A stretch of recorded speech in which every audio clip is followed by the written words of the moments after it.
Julianne, it is lovely to meet you. And first of all, what an amazing job you've done with such a complex character in here. Genuinely amazing. I have to be honest, I haven't read Lisey's story, so it wasn't one that I'm familiar with. I have read other Stephen King books.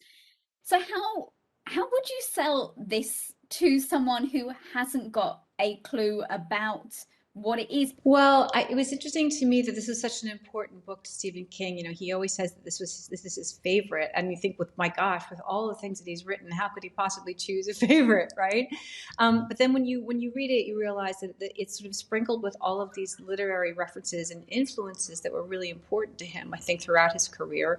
And it's also a story of a very long and intimate relationship, you know, and of this marriage. And I think if you talk to Stephen, you realize the things that are most important to him in his life, I think, are his relationship to his wife and his family, and the work that he's managed to achieve. And so this is a story that kind of encompasses all of it. But for me, what was really compelling is this depiction of a long and successful marriage, because I think that that's very unusual, you know, in film and in television. So often, you know, a romantic relationship is about how do you meet someone, you know, where are you going to find them, how are you going to, you start dating and you get married and that's the end. But I think that for any of us who've been married or in a relationship, we know that that's only the beginning, and that it's the story and the life that you build together that is so compelling. So so I love that. This is how these people witness each other's lives, the secrets that they share, in the sense that you said a couple almost has a secret world.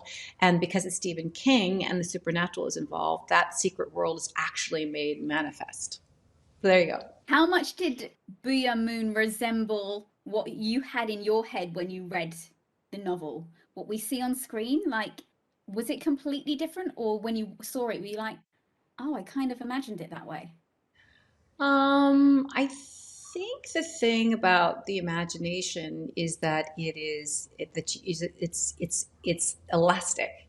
You know, that I think that when you're presented with something in real life, you're sort of able to kind of fold it into to what you imagined. And also because, you know that as I was working on this, all these elements would come in, and we'd even talk about our ideas. You know, Pablo and I talked a lot about our ideas for the various monsters and what they were and what's actually scary. So there was a lot of kind of creative influencing that was happening between me and Pablo and our production designer and Darius. There was lots of kind of conversation about it. So that's what's wonderful about the creative process, is that it is so completely collaborative. And so, you know, it's not like it's not like being isolated. You know, you're always kind of entering someone else's imagination as well, which is very exciting. Well, I've sadly run out of time, but I hope that your head has recovered from having to bang it against the car window so much, because I know you do that once, and that's enough for me. So the amount you have written here,